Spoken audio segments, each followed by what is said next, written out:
All right, number 9. Someone just bought the Amityville Horror House. Nope. The house in New Jersey served as a stand-in for the real home in the 1979 movie of the same name. Oh. Okay. It's got 4 bedrooms, 5 bathrooms, and a theater room, and it just sold for $1.46 million. So it's not the real home. No, it is the real. No, home, it's a right? stand-in. The actual home is located on Long Island, New York. That's where the real-life murders took place, and later alleged paranormal activity that inspired the hit book and movie.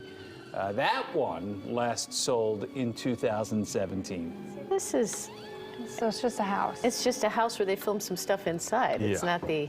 You're both looking at me like I... Right. Well, I mean, Is it calling it the misleading? it's misleading. Yeah. Calling it the Amityville Horror House is Yeah. really, Yeah. it's a stretch. And again, impressed. I'm just reading the words. I know. We have to take it out on you because I you know. read it. Yeah. That house is not haunted. Yeah. Yes. Yeah. Exactly. Oh, God. Number 8. There's lots to talk about. Job burnout and quiet quitting. I don't think anybody's talking about this except boy. in these scripts. But here's another new term. Enoughness. Here's how it works. You stop denote it. enough time and energy to get your work done and support your professional and financial needs, but you do nothing more.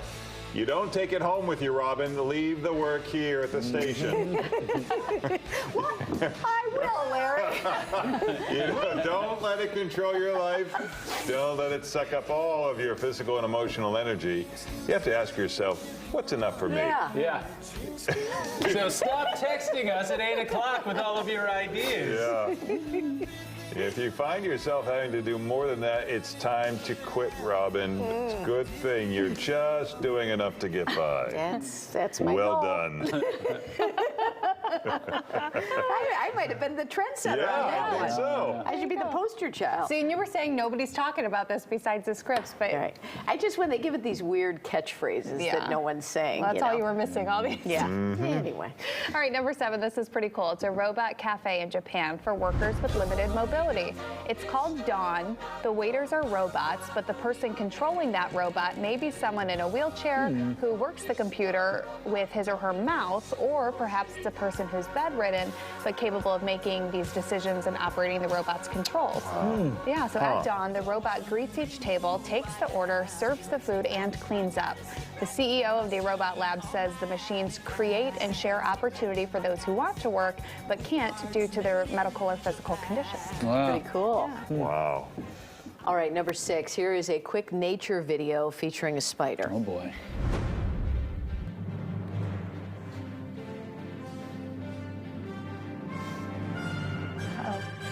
Oh, whoa! Hey, what's going on?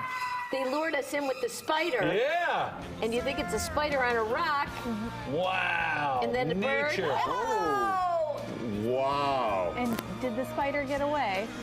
You're worried about the spider? What about that bird? Well, I that's think its own this- fault for going in. The spider and the snake were working together Yeah, they on were in this. cahoots. Yeah, there definitely is.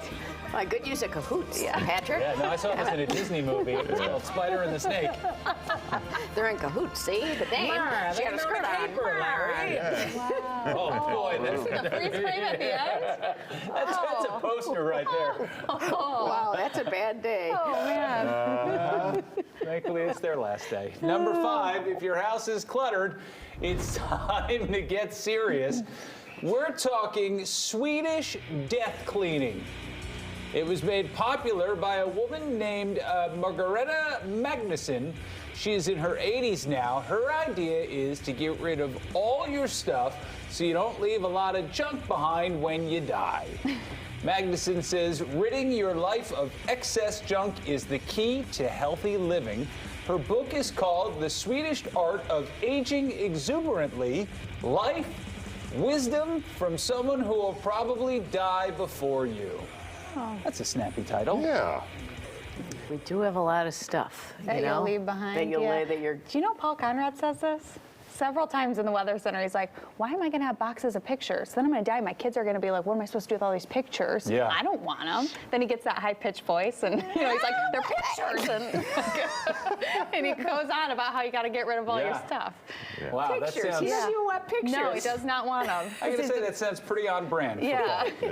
Yes, it does. All right, number 4. Here's a genuinely beautiful flower called lithops. And all you botanic backyard fans at home probably guessed, yes, it's a succulent. The flowering part grows out of what looks like a tiny stone or a tiny brain. And you can see how the seeds fit in the palm of a hand to start. Lithops grow in South Africa, but you can get them for yourself. Pretty easy to maintain. And I bet you're thinking, man, I wish I could see a time lapse of one of these. Yeah. I do. Yeah. Yeah, and here you go. All right.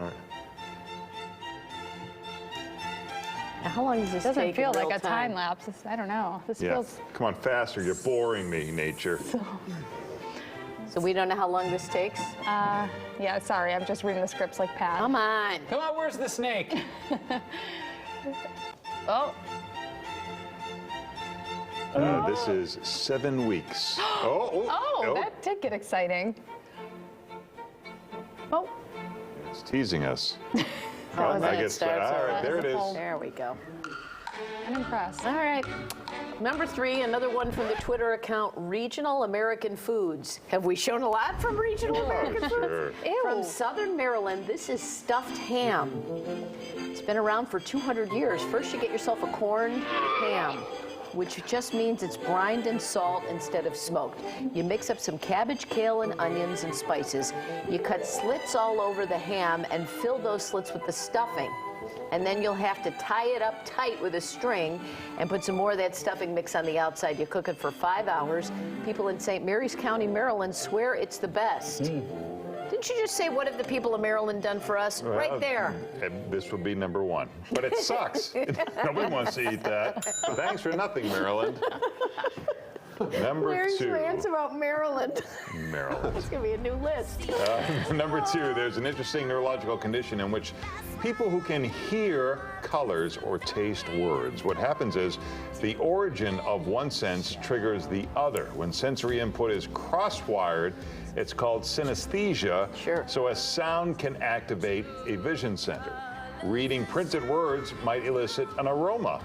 There's really no negative effects of having this. It's hard to say how many people have this. Estimates are 4%. But musical people from Beyonce to Billy Joel have described the feelings behind the condition. Right. All right, number 1, Bill Swirsky's superfans are some of the classic SNL characters, but they never would have made it on the show had it not been for the writer's strike in the 80s. All right, we're talking here live from Ditka's in the heart of Chicago, Illinois, the city of the big shoulders, and home, of course, to a certain football team which has carved out a special place in the pantheon of professional football greats. That team which is known the world over as the Bears.